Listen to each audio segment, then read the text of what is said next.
ब्रह्ममुरारिसुरार्चितलिङ्गं निर्मलभाषितशोभितलिङ्गं जन्मज दुःखविनाशकलिङ्गं तत्प्रणमामि सदा शिवलिङ्गम्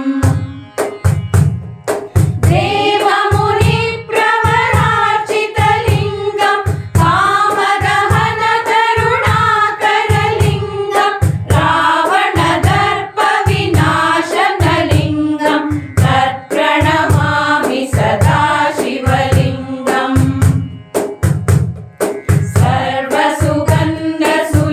सर्वसुगन्धसुलेपितलिङ्गं बुद्धिविवर्धनकारणलिङ्गं सिद्धसुरासुरवन्दितलिङ्गं तत्प्रणमामि सदा शिवलिङ्गम्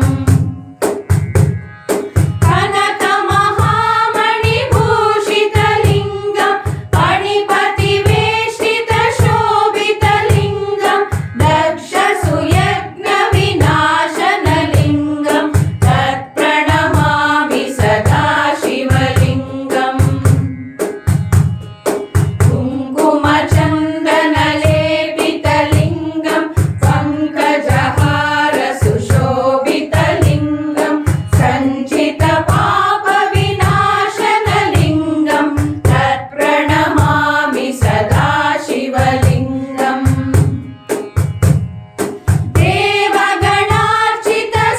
देवगणार्चितसेवितलिङ्गं भावैर्भक्तिभिरेव च लिङ्गं दिनकरकोटिप्रभाकरलिङ्गं तत्प्रणमामि सदा शिवलिङ्गम्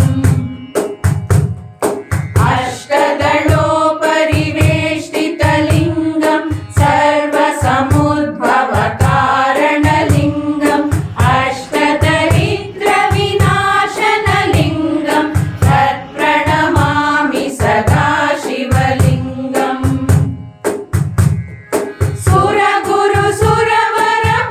सुरगुरुसुरवरपूजितलिङ्गं सुरवनपुष्पसदार्चितलिङ्गं परमपदं परमात्मकलिङ्गं तत्प्रणमामि सदा शिवलिङ्गं तत्प्रणमामि सदा शिवलिङ्गं तत्प्रणमामि सदा शिवलिङ्गम् लिङ्गाष्टकमिदं पुण्यं यः पठेत् शिवसन्निधौ शिवलोकमवाप्नोति शिवेन